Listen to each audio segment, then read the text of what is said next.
তাদের অপরাধ সম্পর্কে জিজ্ঞেস করা হবে না, বলা হবে তাদের চেহারার মধ্যে তার অপরাধগুলো ভেসে উঠবে।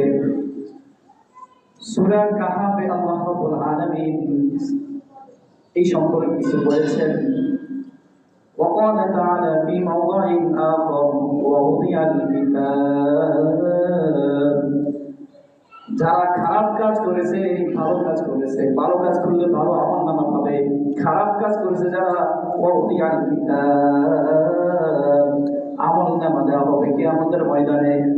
আমরা দুনিয়াতে যা কিছু করি, ভালো করি খারাপ করি, আমাদের হাতে এমন একটা বই দেওয়া হবে, একটা চিঠি দেওয়া হবে, দুনিয়াতে কাজ কি করেছি। দুই ফেরেশতা সর্বদাই বলে লিখেছে ওয়াউদিয়াল কিতাব আমলনামা দেওয়া হবে কিয়ামতের ময়দানে। ফাতাওয়াল মুজরিমিন আর আপনি অপরাধীদেরকে দেখতে পাবেন মুশফিকিনা মিম্মা ফি তারা ভয়ে কাঁপতেছে, অপরাধীরা ভয়ে কাঁপতেছে।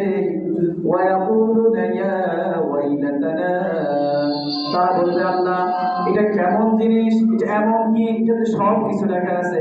ওয়ায়াকুলুনা ইয়া ওয়াইলাতানা মা লিহাযাল কিতাব এটা কেমন কিতাব, এটা কেমন আমলনামা, দুনিয়াতে যা কিছু করেছি সব কিছু এটার মধ্যে লেখা আছে।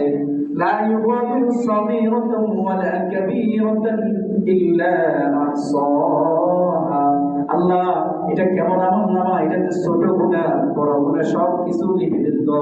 এটা কেমন আমলনামা, এটা কেমন কিতাব এবং এটা কেমন বই, এটার ভিতরে সব কিছু লেখা আছে, ছোট গুনাহগুলো লেখা আছে, বড় গুনাহগুলো লেখা আছে।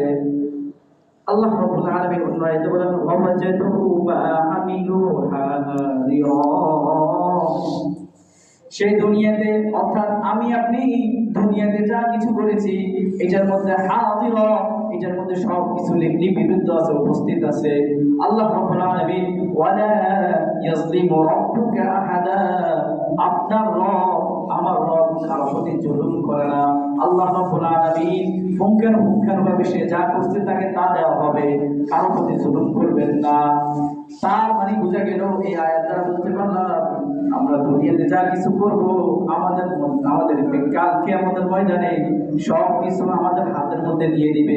তুমি দুনিয়াতে যা কিছু করছো, অমুক জায়গায় এটা করছো, অমুক জায়গায় ওইটা করছো, মানুষকে ঠকাইছো, তুমি নেতা ছিলা মানুষকে হাত দিয়ে বহাল করেছো, আজকে তোমার সব কিছু লেখা আছে, তুমি দেখো সব কিছু দিবে, সব কিছু হাত লিপিবদ্ধ হয়ে গেছে।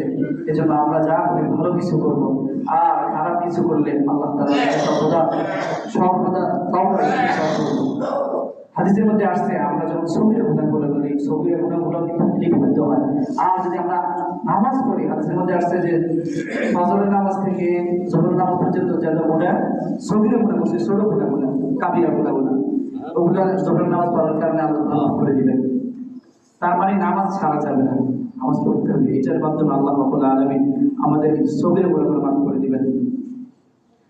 তো সগীরা গুনাহ হাদিসের মধ্যে আসছে as-salatul khams wal jum'ati ila al-jum'ah wa ramadan ila ramadan পাঁচ ওয়াক্ত নামাজের কারণে এক জুমা থেকে অন্য জুমা পর্যন্ত অর্থাৎ সগীরা গুনাহ আল্লাহ মাফ করে দিবেন। এক রমজান থেকে অন্য রমজান পর্যন্ত আমল করে যেতে হবে, নামাজ ছাড়া যাবে না, এক ওয়াক্ত নামাজ ছাড়া যাবে না।